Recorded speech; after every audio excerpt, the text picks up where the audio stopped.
Hello and welcome to Stories of Resilience, our podcast series to promote an ACE-aware nation in Scotland. Adverse childhood experiences touch us all in one way or another. This series explores the thoughts of those involved with the ACEs movement in Scotland, and we talk to individuals who have stories of resilience to share. I'm Gary Robinson, and my guest today is Chief Superintendent Paul Main of Police Scotland, who's ensuring that Ayrshire becomes the first trauma-informed police division in Scotland. Paul, I'll start off by asking, how did Ayrshire Police find out about the world of ACEs, if you like? Well, when we go to partnership meetings, it's often referred to by others. And often those partners know a lot more about it than police officers, to be frank.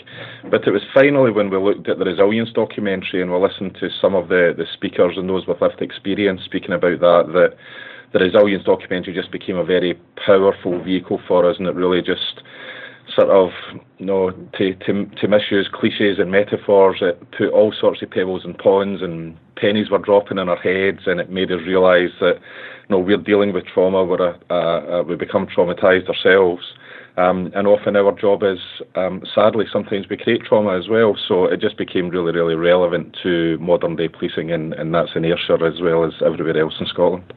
So Ayrshire, I believe, and keep me right here, Paul, it will be the first police force in Scotland to become trauma-informed, is that correct?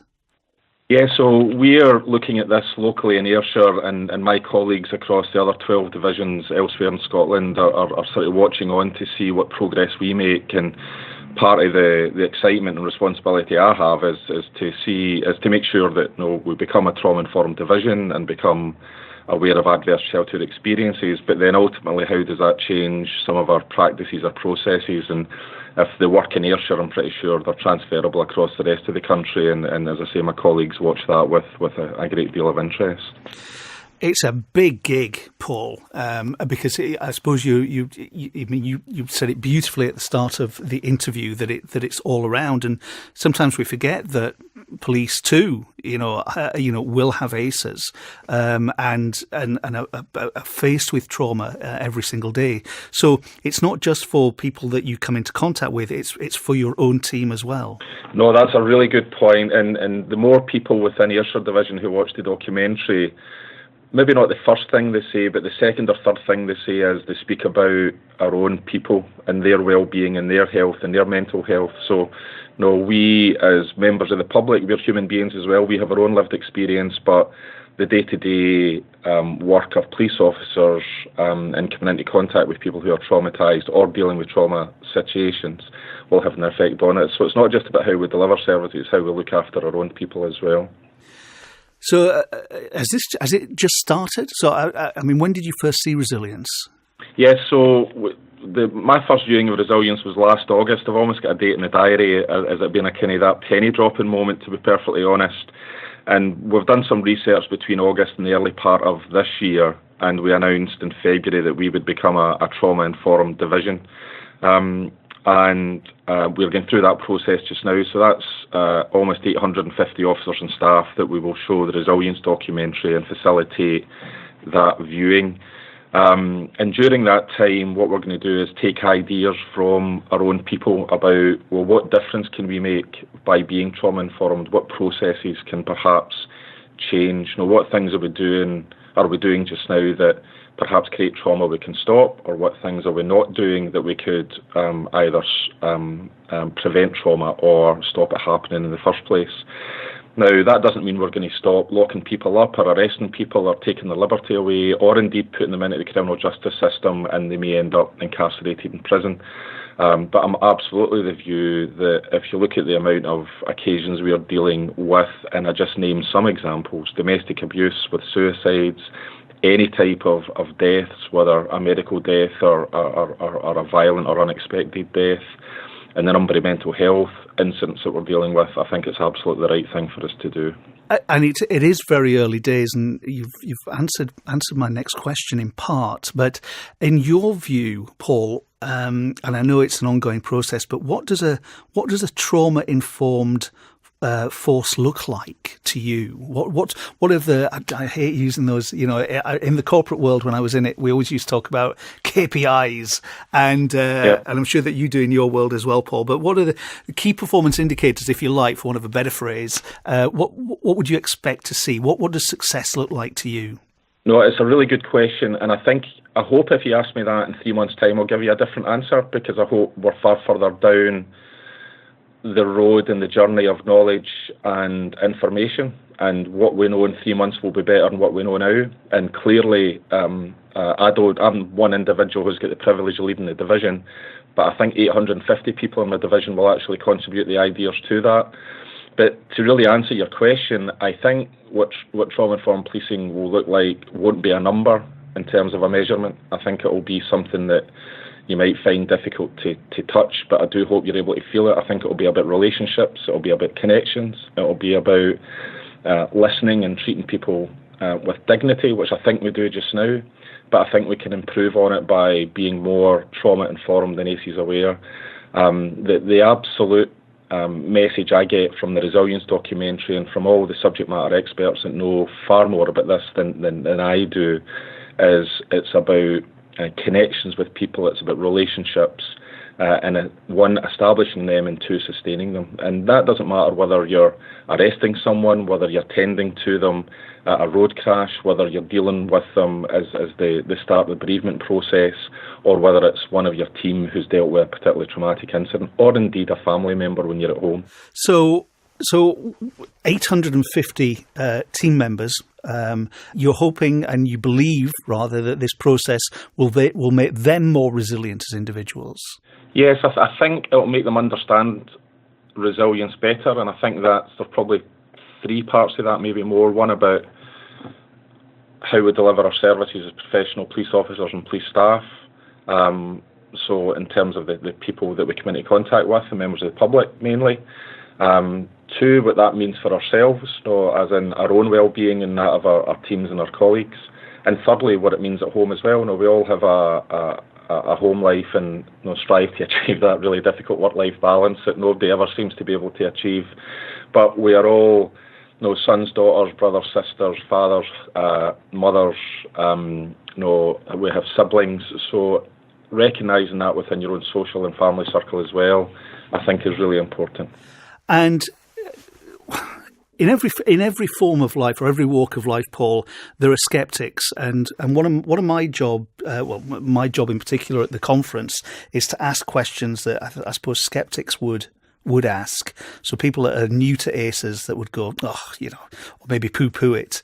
Have you come across much skepticism about ACEs within the force and within your colleagues across the country? Because you guys you always imagine the police to be hardened, resilient types, and have probably come across all sorts of different ways to tackle issues in the past. Some have worked, possibly, some haven't.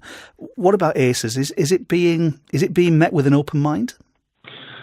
It definitely is, and actually I was really cautious about that cynicism perhaps being there. So after August, when I saw the Resilience documentary, we first showed it to a police group in October.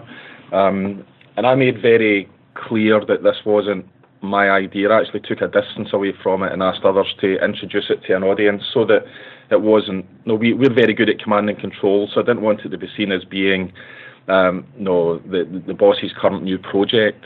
But I sat at the back of a room with 50 officers and staff and watched them watching Resilience and watched them interacting with the facilitators. And I've done that at two more audiences, mostly of police officers since, and there's been a common view in every single showing. So the first view is, from every single person, I wish I had seen that earlier in my police career and earlier in my life on the planet. The second thing that comes out is every new probationer should see this, and we've started doing that at the Scottish Police College. And the third view that comes out is people then turning their thoughts into how can we make this work in practice, rather than just watching a documentary and finding it very powerful, which is very laudable and something we aspire to doing with the whole division. it's then the so what question, what difference can it make? And some of our staff are now coming forward with some of the ideas. So I think that question about cynicism is a very, very valid one, but the overwhelming majority of people I see watching resilience and knowing more about adverse childhood experiences and being trauma-informed receive it very, very positively. And when I watch in schools with medical professionals and teaching professionals, I see the exact same thing. And finally, Paul, it's a long road ahead of us all that believe in ACEs. You have a big job with your own team, but also the eyes of Police Scotland are on Ayrshire. What sort of time scale are you giving yourself in order to make a difference or to get this out to the wider country?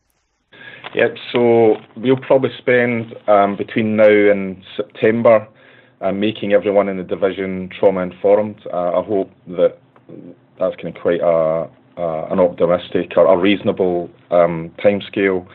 And very soon, next month or June, we're going to start lifting up all the ideas that our staff give us and then start using them as tests of change. So, for example, one of my teams just now, before they execute a drugs warrant, and that might involve turning up early in the morning and forcing someone's door, they're now starting to say, well, does that household have children in it? And if so, do they go to school? And if so, what time? So now we're having officers who would normally do that perhaps at 7 or 8 in the morning, waiting to later in the day when the schools are in, and that means that the children don't suffer trauma whilst the police turn up, often in significant numbers, and often then to carry out quite an intrusive search of a property.